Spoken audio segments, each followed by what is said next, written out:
Prologue, The Rise of the Great Darkness. The universe is wide and extensive, and even though we live in a technologically advanced world, we still haven't discovered all the other dimensions and species. So nobody expected what was about to come. It was a normal, quiet day like any other. At least, it was until the earthquake started. The ground began shaking out of nowhere, without warning. Everything afterwards happened so crazy fast. Coastal cities and big cities with high skyscrapers were hit the hardest.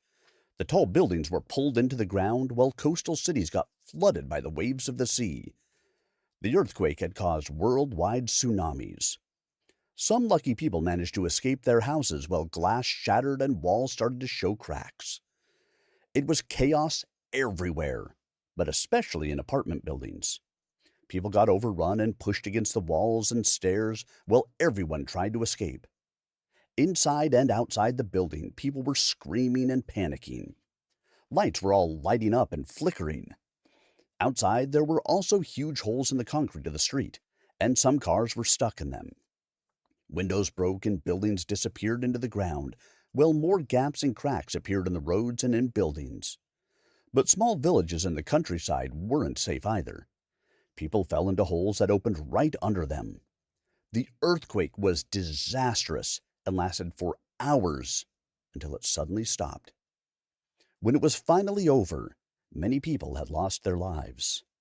And that was only the beginning. The center was a red glowing portal that had appeared out of the crust of the earth, and it caused a worldwide earthquake. Demons from another dimension had started to invade the earth. Leonie and her friend Sarah were one of the lucky few who had managed to escape their building and city. They had run so far and fast that they had left the city behind and reached a rural area. They decided to stop by a farm. They hadn't taken anything with them in their hurry, not even their mobile phones, so they needed to ask for some supplies. A guy with short brown hair and brown eyes opened the door. His name was Marcus, and he looked terrible, just like the two girls. Their hair was almost gray, and they had grime all over them. Marcus allowed the two girls to stay in the farmhouse, since he lived there alone after losing his parents during the earthquake. The girls were happy to accept that.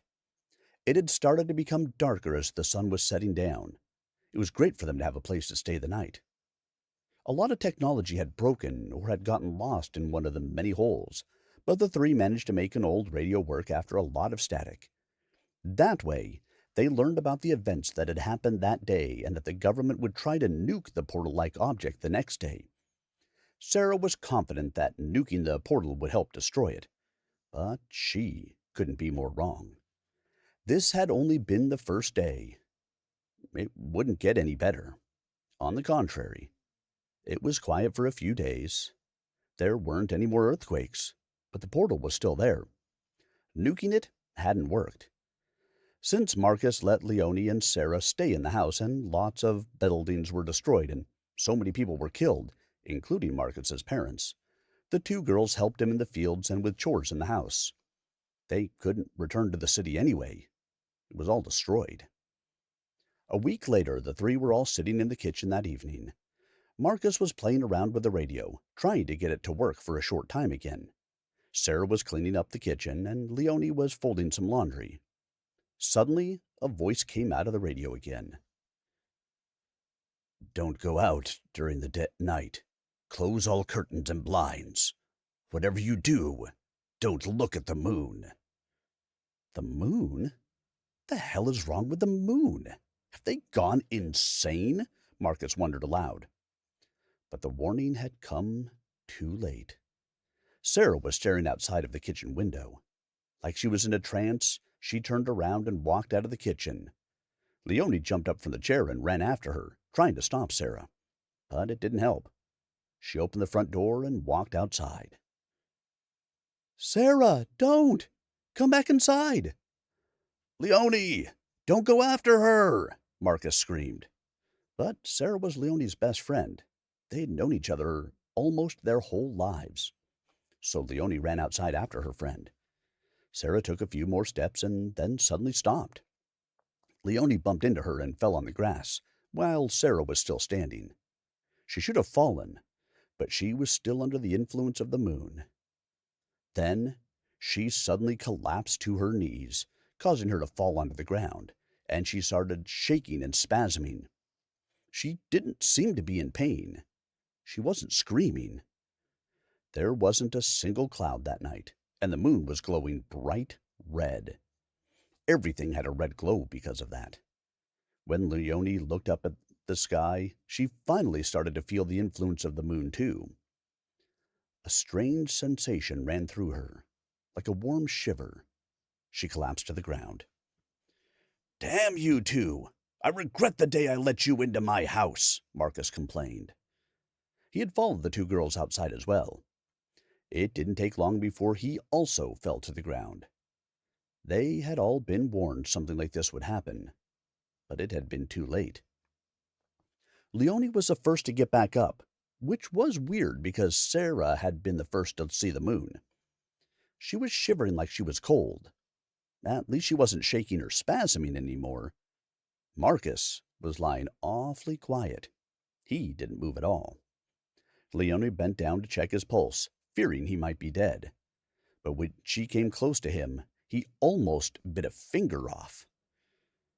"Marcus, what the—" she yelled in surprise. Then one big shiver went through his body. He lay very weird now, with his legs and arms forming unnatural corners. His face changed. It cracked and black lines appeared all over it. His once olive-colored skin had become creamy where they weren't black lines.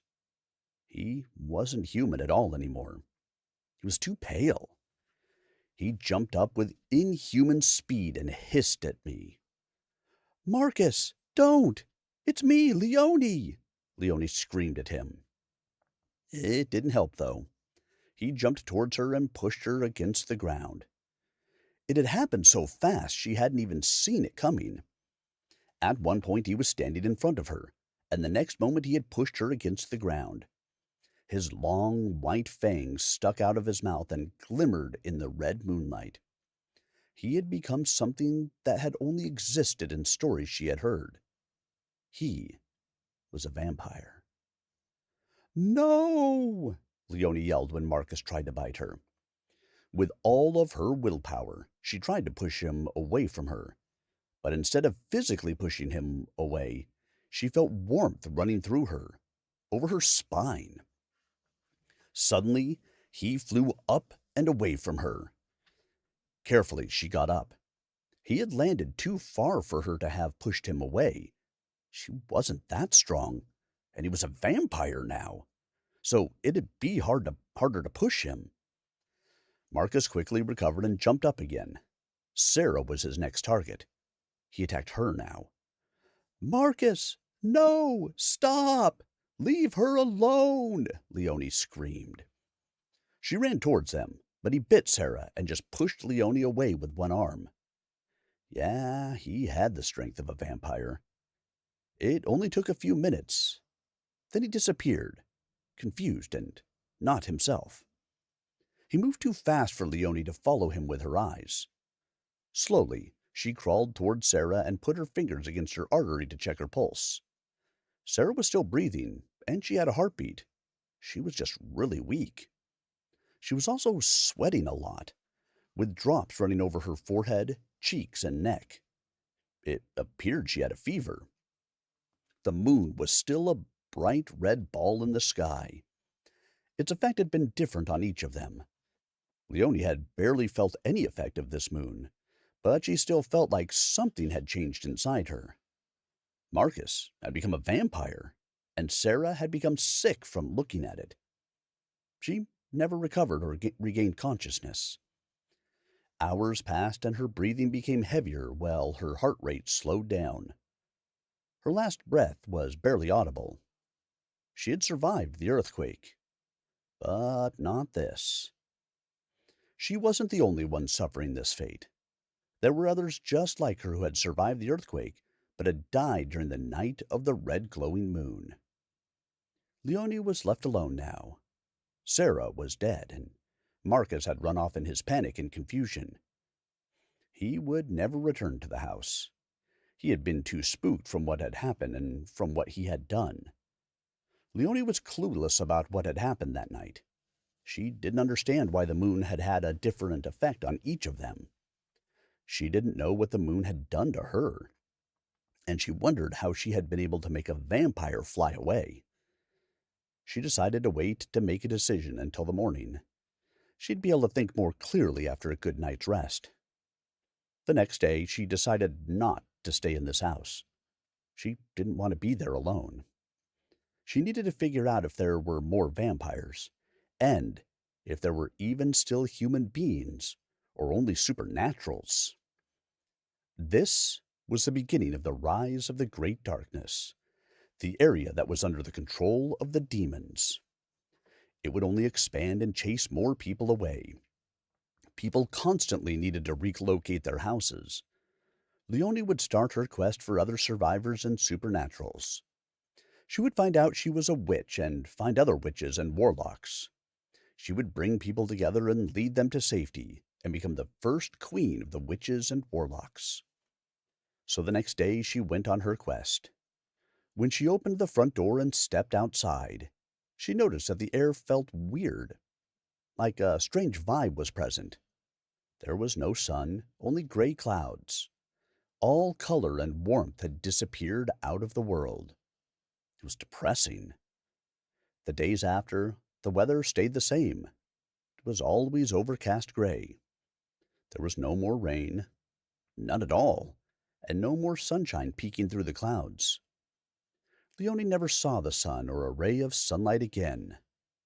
No one ever did.